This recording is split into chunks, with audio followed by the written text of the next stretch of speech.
शकुंतला देवी ने अभी कुछ समय पहले ही अपने दोनों बेटों की शादी की थी। शकुंतला की बड़ी बहू बहुत ही ज्यादा गोरे रंग की थी, लेकिन शकुंतला की छोटी बहू काले रंग की थी। बड़ी बहू का नाम आंचल और छोटी का नाम काजल था। आंचल हमेशा काजल को उसके काले रंग की वजह से खरी खोटी सुनाती रहती थी। ऐसे ही एक दिन, ए कल्लू, देखना तेरे जैसे बादल पूरे आसमान में मंडरा रहे हैं। अब जा, जल्दी से जा और मेरे लिए गर्मा गर्म पकौड़े तल कर ला। जेठानी जी, लेकिन बेसन नहीं है घर में। तभी शकुंतला भी वहां आ जाती है। अगर बेसन नहीं है तो जाकर बाजार से ले आ। लेकिन माँ जी, बाहर तो बारिश हो रही है।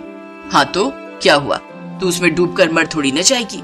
और मर भी गई तो हमें कुछ ज्यादा असर नहीं पड़ने वाला। जानती हूँ, मुझे आपसे यही उम्मीद है। इसके बाद काजल बारिश में बेसन लेने चली जाती है। रास्ते में जाते हुए उसके पास से एक ट्रक गुजरा जिसने उसके ऊपर कीचड़ उछाल दिया। अरे, देखकर नहीं चला सकते हो क्या? बेचारी काजल कीचड़ में सनी हुई घर पहुंचती है। उसे देखते ही आंचल चिल्लाती है, आ, भूत भूत! अरे जेठानी जी, मैं हूँ काजल। तभी शकुंतला भी वहां आ जाती है। अरे कल्लू, ये क्या हाल बना लिया तूने? सच में आज तो तू और भी डरावनी लग रही है। काजल ना ही कुछ बोली और बस खड़े खड़े उन दोनों को देख रही थी। तभी शकुंतला ने उसको बोला, अरे, तू मेरी चांद जैसी बहू को क्यों घूर रही है? उसे अपनी काली नजर लगाएगी क्या? जा, अब जाकर नहा ले। कितनी गंदी बदबू आ रही है तुझसे।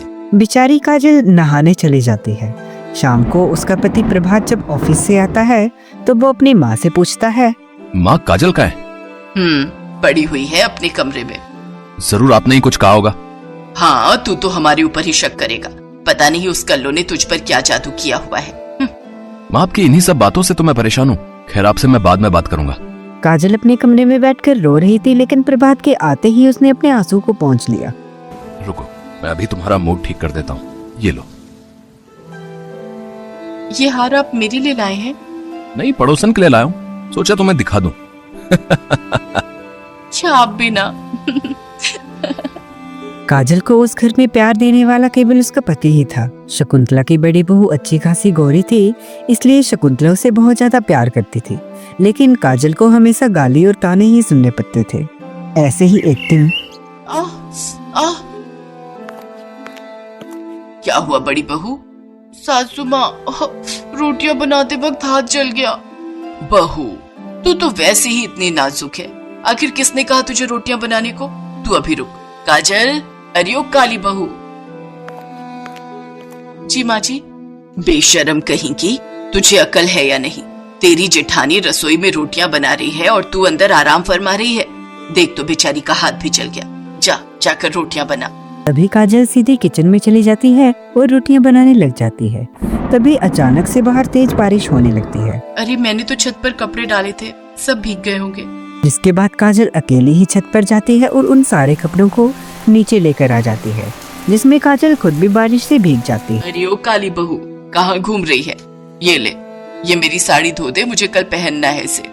इन सब के बीच बेचारी काजल को अपने गीले कपड़े बदलने का भी समय नहीं मिला और उसे बुखार ने जकड़ लिया।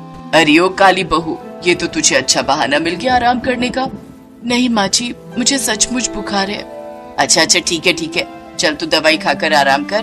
आज का काम आंचल बहू देख लेगी। क्या मतलब आपका? आंचल बहू देख लेगी? मैंने अकेले काम करने का ठेका थोड़ी ना लिया है। ये क्या मतलब?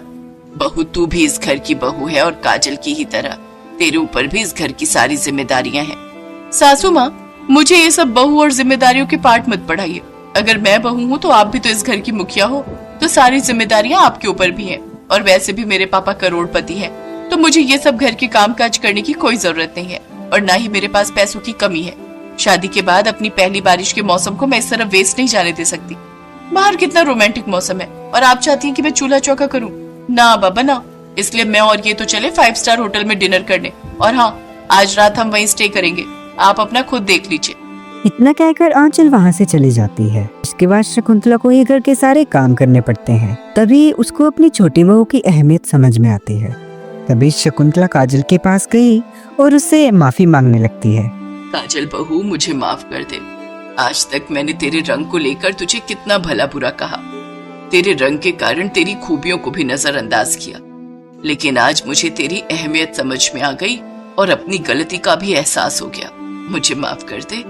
मैं जानता था माँ, एक ना एक दिन आपको इस बात का एहसास होकर ही रहेगा। बुराई अच्छाई को ज्यादा समय तक नहीं हरा सकती। आज तो आपको सब समझ ही आ गया होगा।